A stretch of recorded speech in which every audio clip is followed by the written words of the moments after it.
And we will begin tonight, this afternoon, with Elizabeth Alexander.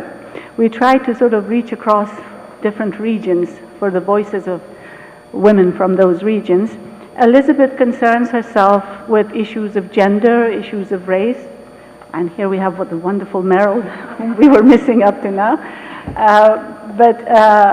So she's interested in race and in gender, in politics, and she reflects that, and she represents a really vital and vivid voice in these areas. Elizabeth teaches at Yale. Before that, she was visiting scholar at Smith College, where she was the first director of the Poetry Center. She has written a number of volumes, published a number of volumes of poetry, as well as has a play that was performed recently and a number of short stories. And I don't want to take more time describing her. I want you to hear her own voice. So first we will start with Elizabeth Alexander. Go ahead, Elizabeth. Would you rather do it?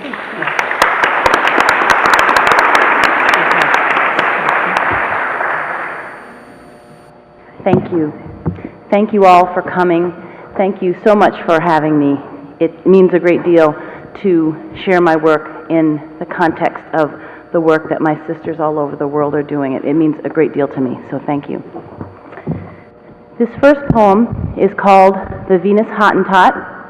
It's based on a true story of a Southern African woman who was brought to Europe from her homeland, thinking that she was going to be a performer, that she would make her money, that she would go home and bring money to her family. This is in the early 19th century.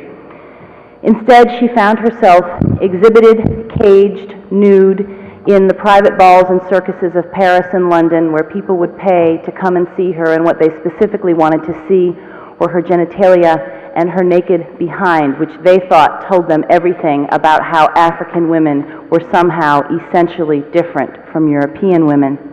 A French scientist named Georges Cuvier experimented on her body as part of his so-called scientific research to again talk about the business of the essence of peoples. If you wanted to know, he believed, the essence of European men, you would measure and calibrate their brains. If you wanted to know and understand African women, you would measure and calibrate their genitalia. Her dissected genitalia were exhibited until just a short while ago in Paris's Musée de l'Homme.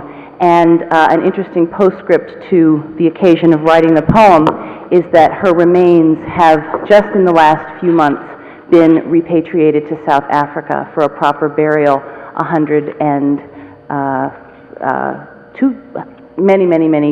200 years later, almost. The first section of the poem is from the scientist's perspective. I thought it important to understand him in some kind of way and let him speak, and the second is from her perspective. The Venus Hottentot, 1825. 1. Cuvier. Science, science, science. Everything is beautiful, blown up beneath my glass. Colors dazzle insect wings. A drop of water swirls like marble. Ordinary crumbs become stalactites, set in perfect angles of geometry I'd thought impossible. Few will ever see what I see through this microscope. Cranial measurements crowd my notebook pages, and I am moving close to how these numbers signify aspects of national character. Her genitalia will float inside a labeled pickling jar in the Musée de l'Homme on a shelf above Broca's brain, the Venus Hottentot. Elegant facts await me. Small things in this world are mine. 2. There is unexpected sun today in London, and the clouds that most days sift into this cage where I am working have dispersed. I am a black cutout against a captive blue sky, pivoting nude so the paying audience can view my naked buttocks. I am called Venus Hottentot. I left Cape Town with a promise of revenue, half the profits, and my passage home, a boon. Master's brother proposed the trip. The magistrate granted me leave. I would return to my family a duchess, with watered silk dresses and money to grow food, rouge and powders in glass pots, silver scissors, a lorgnette, voile and tulle instead of flax, cerulean blue instead of indigo. My brother would devour sugar-studded nonpareils, pale taffy, damask plums. That was years ago. London's circuses are florid and filthy, swarming with cabbage-smelling citizens who stare and query, is it muscle, bone, or fat? My neighbor to the left is the sapient pig, the only scholar of his race. He plays at cards, tells time and fortunes by scraping his hooves. Behind me is Prince Carmi, who arches like a rubber tree from under the crook of his knee. He stares back at the crowd. A professional animal trainer shouts my cues. There are singing mice here. The ball of Duchess du Barry. In the engraving, I lurch toward the beldames, mad-eyed, and they swoon. Men in capes and pince-nez shield them. Tassels dance at my hips. In this newspaper lithograph, my buttocks are shown, swollen and luminous as a planet. Monsieur Cuvier investigates between my legs, poking, prodding, sure of his hypothesis. I half expect him to pull silk scarves from inside me, paper poppies, then a rabbit. He complains at my scent and does not think I comprehend, but I speak English. I speak Dutch. I speak a little French as well, and languages Monsieur Cuvier will never know have names. Now I am bitter, and now I am sick. I eat brown bread, drink rancid broth. I miss good sun, miss mother's sadza. My stomach is frequently queasy from mutton chops, pale potatoes, blood sausage. I was certain that this would be better than farm life. I am the family entrepreneur. But there are hours in every day to conjure my imaginary daughters in banana skirts and ostrich feather fans. Since my own genitals are public, I have made other parts private. In my silence, I possess mouth, larynx, brain in a single gesture.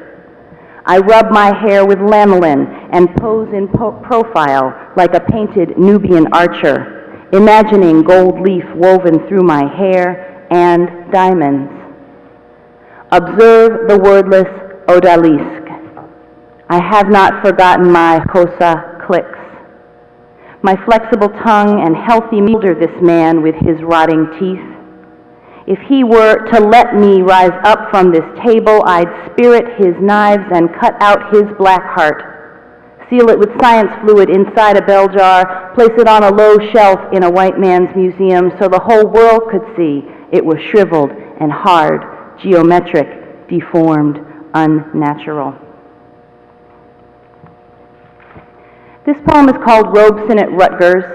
It began as a meditation on the great everything Paul Robeson, an amazing thinker, an amazing performer, an amazing man of the world, understood himself as a man of the world. So I began thinking about him, but he also had an equally amazing and talented wife named Eslanda, who we, as is so often the case, didn't hear very much about at all. So this poem is called Robeson at Rutgers, and she comes to take over the poem. Hard to picture, but these Goliath trees are taller still than Robeson. Outside vast plate windows in this lecture hall, I imagine him running down autumn fields, see his black thighs pumping that machinery across chalk-painted lines. He loved the woman in the lab, Eslanda, who saw order in swimming circles on inch-wide slides, who made photographs. I picture her standing in darkness, led by red light, bathing paper in broth, extracting images. Did this woman smile to watch white paper darken, to pull wet from the chemicals Paul Robeson's totem face? I'm going to read a few poems that are from my most recent book, which is called Antebellum Dream Book. And these are dream poems. I became very interested in where the world of dreams can take you as a writer, as a thinker, as an imaginer. I think I imagined in the beginning that somehow dream space would be all image, that somehow in our dreams we would be raceless, we would be genderless, we would be nationless, we would be identityless, we would be all image. But of course, that was a silly thing to think, because we are all of those things, but juxtaposed, I found, in very wonderful and surprising ways in our dreams. So if you can imagine yourself in the dream space for the next few poems. This is called Gravitas. Emergency. A bright yellow school bus is speeding me to hospital. My pregnant belly bulges beneath my pleated skirt, the face of my dear niece, Amal, a locket inside my stomach. Soon she will be born healthy, and after her sister, Bana. Labor will be tidy and effortless. In fact, I will hardly remember it. All of this is taking place in Kenya, where they live. This is my first dream of pregnancy since I have been actually pregnant. Therefore, I dream in reality rather than metaphor. I am gravid, 8 weeks along. My baby, I have read, has a tail and a spine made of pearls, and every day I speak to her in tongues. Crash. I am the last woman off of the plane that has crashed in a cornfield near Philly, picking through hot metal for my rucksack and diaper bag. No black box, no fuselage, just sister girl pilot wiping soot from her eyes, happy to be alive. Her dreadlocks will hold the smoke for weeks. All the white passengers bailed out before impact, so certain a sister couldn't navigate the crash. O gender, O race, O ye of little faith.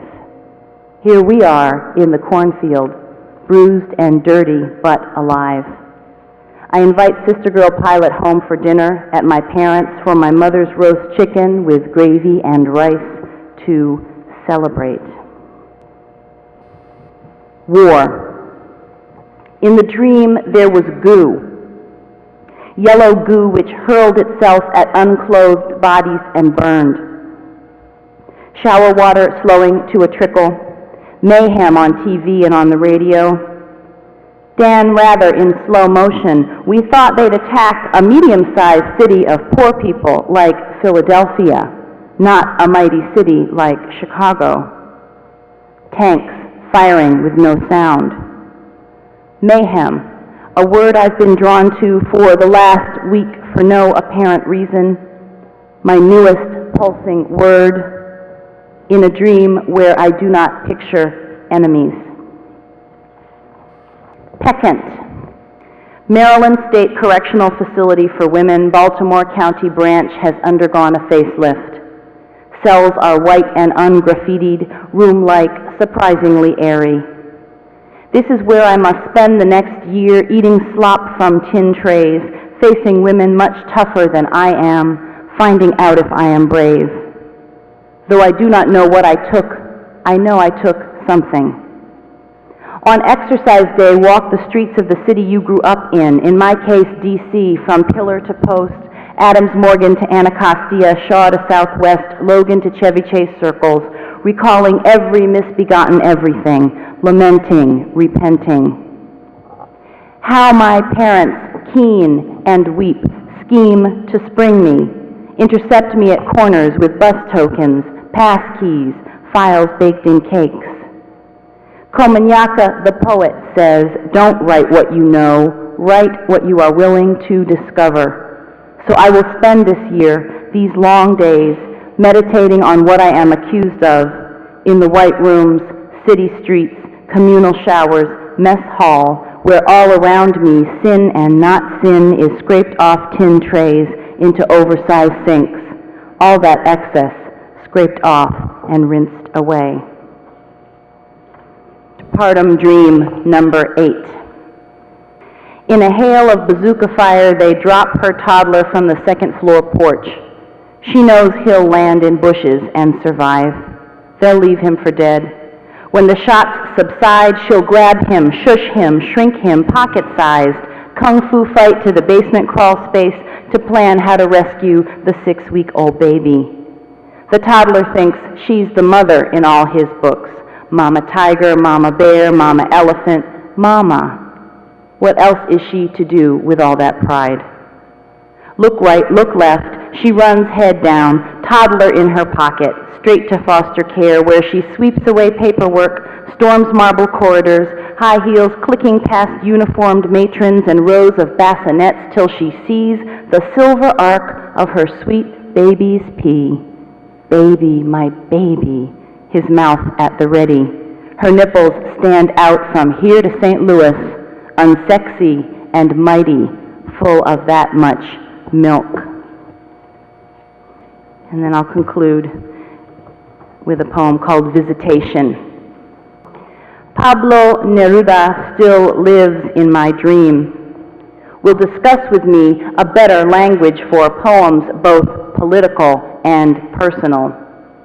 Dandles my poppy-faced baby on his knee, offers to blurb my latest collection, prefers English to Spanish this bright afternoon, but oh how my Spanish glitters in this dream. I remember to him his great poems, Muses, Matilde Urrutia, Amores, Josie Bliss, Walking Around, lines that made the words inside me shift and organize. He understands why I fall asleep sometimes when important visitors lecture at the university. Of course you fall asleep, he says, and waves. Adios, cariña. You're off to write a poem. Thank you very much.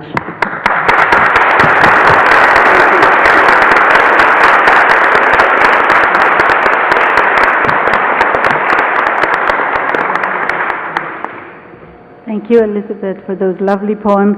I met Elizabeth in the mid-90s at a blissful place called Yado, which is a writer's colony.